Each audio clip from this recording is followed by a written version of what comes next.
بسم اللہ الرحمن الرحیم۔ جمیعۃ الماہن کا ادارہ ادارۃ المباحث الفقیہ، اس کے تحت جو 18واں فقی اجتماع منعقد ہوا ادارہ فیض القرآن ٹھیکری باڑی اتر دیناج پور میں، جس میں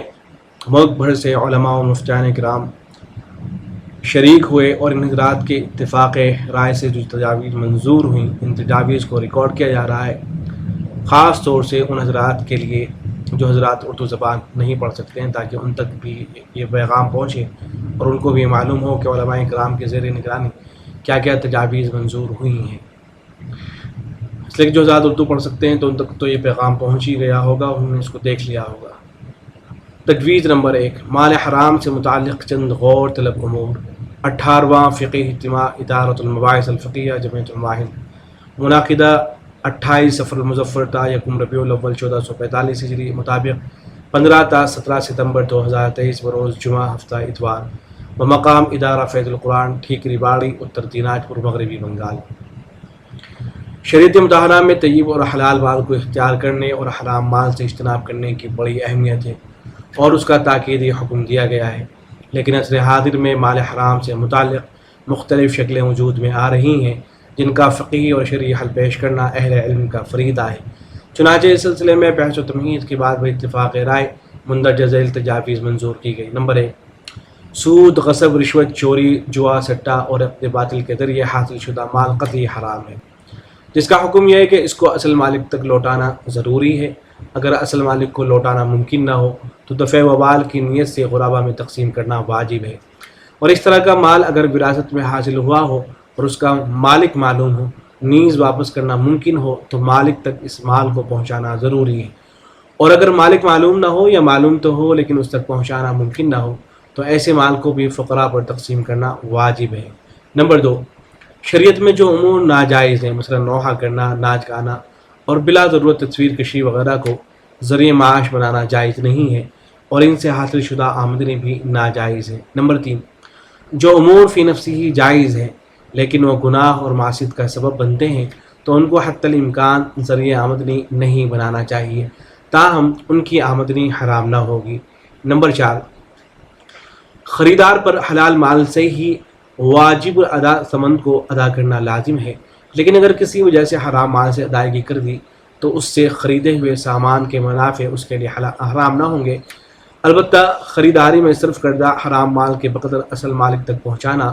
ورنہ فقراء پر خرچ کرنا ضروری ہوگا۔ نمبر 5، فروخت شدہ سامان کی قیمت، گاڑی یا مکان کرایہ، اسکول یا مدرسے کی فیس وغیرہ ایسے شخص سے وصول کرنا جائز ہے جس کا ذریعہ آمدنی بظاہر حرام ہو۔ نمبر 6، اگر کسی شخص کے پاس حلال اور حرام مال الگ الگ ہوں اور یہ معلوم ہو کہ وہ حلال مال میں سے ہی خرچ کر رہا ہے تو اس کی دعوت قبول کرنا اور اس سے ہدیہ وغیرہ لینا جائز ہے،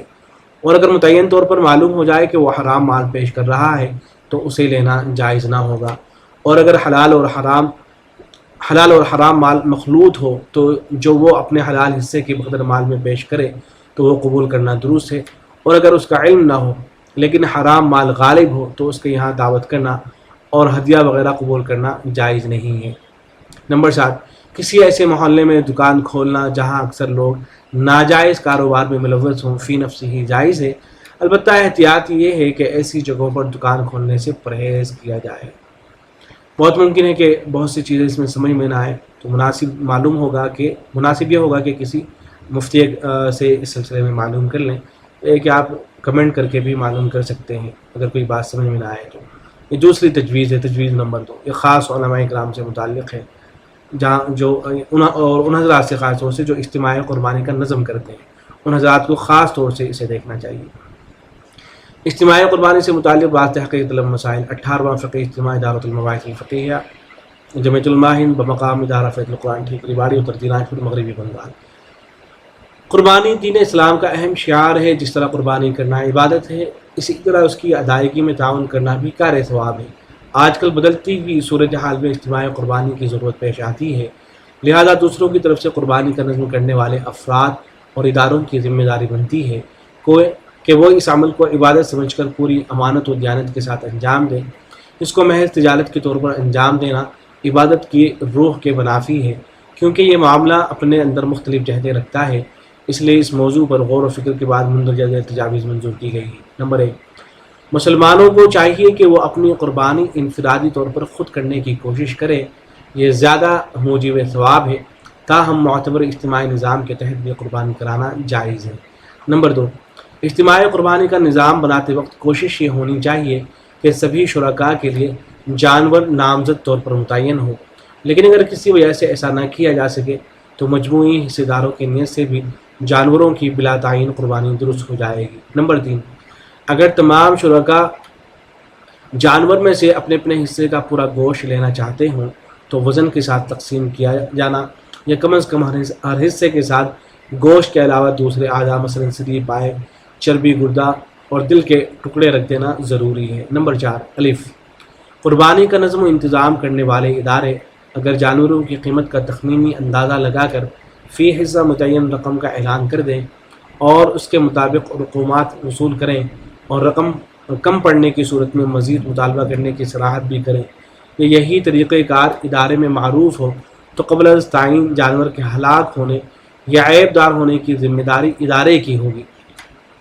اور تعین کے بعد اگر ہلاکت ہو یا عیب پایا جائے تو یہ حصے دار کا نقصان شمار ہوگا۔